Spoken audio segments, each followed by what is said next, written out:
5000-ൻ്റെ അടുത്തേക്ക് എത്തും. ബാക്കി ഒരു 800 ആളെ ഭക്ഷണം ബാക്കിയുണ്ട്. നാളത്തേക്ക് എങ്ങനെയാണ്? നാളത്തേക്ക് ഏകദേശം ഒരു 6000-ന് മുകളിൽ ആൾക്കാരാണ് നമ്മൾ.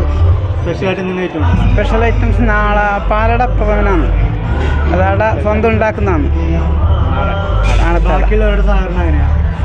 ബാക്കി എല്ലാവരും പൂർണ്ണമായി സഹകരിക്കുന്നതുകൊണ്ട് ഈ പരിപാടി വിജയിക്കുന്നത്.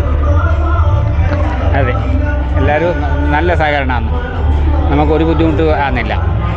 എല്ലാം തന്നെ വോളണ്ടിയർമാരും മറ്റേ മാതൃ സമിതിക്കാരും എല്ലാം വേണം. മെഡിക്കലിൻ്റെ കാര്യങ്ങളായിട്ട് രാവിലെ ഇന്ന് ദോശ ആക്കിയത്. നാളെ സെറ്റ് ദോശ. നാളെ ഇഡ്ഡലിയും സാമ്പാർ. ഇന്ന് ഏകദേശം 4000-ഓളം ദോശയാണ് ഉണ്ടാക്കിയത്. എൻ്റെ സാമ്പാർ ചട്നി. നാളെ എല്ലാവർക്കും ഉണ്ട്. നാളെ രാവിലെ ഇഡ്ഡലി ചട്നി സാമ്പാർ. പിന്നെ 10 മണിയാകുമ്പോൾ പരിപ്പ് വടയും ചായയും.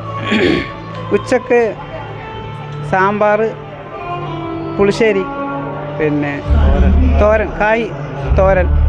അത് കായ് തോരൻ എന്ന് പറഞ്ഞാൽ വിഷമില്ലാത്തതാണ്, നാടൻ പച്ചക്കറിയാണ്. പിന്നത്തെ കുമ്പളങ്ങ, നാടൻ കുമ്പളങ്ങ പുളിശ്ശേരിയാണ് നാളെ. പിന്നെ സാമ്പാർ, വറവ്, പിന്നെ സ്പെഷ്യലായിട്ട് വെള്ളരിക്ക അച്ചാർ, പിന്നെ പാലട പ്രഥമൻ. ഒരു തരം ഉദ്ദേശിക്കുന്നത്. മതിയായില്ലെങ്കിൽ വേറെ രണ്ടാമതും ഉണ്ടാക്കും. നാളെ വൈകുന്നേരം ഒന്നും പറഞ്ഞിട്ടില്ല.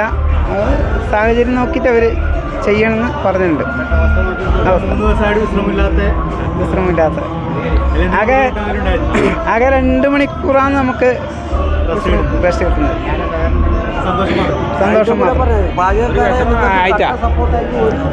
നമുക്കൊരു പണിയിൽ ഒരു വിഷമം വന്നിട്ട എന്ന് പറഞ്ഞാൽ എല്ലാവരും സഹകരണം അത്ര നല്ലുണ്ട്. ഇന്ന് രാത്രി എങ്ങനെ സർക്കാരും അത് നാട്ടുകാരല്ലേ സഹകരണം ഉണ്ടായിരുന്നു. എല്ലാവരും എന്ന് പറഞ്ഞു കഴിഞ്ഞാൽ നല്ല സപ്പോർട്ടായിരുന്നു. നാളെ രാത്രി ആയാലും ഫ്രീ ആവും. വൈകുന്നേരം മതം ഭേദമില്ലാതെ എല്ലാവരും സഹകരിക്കുന്നുണ്ട്. അത്രയും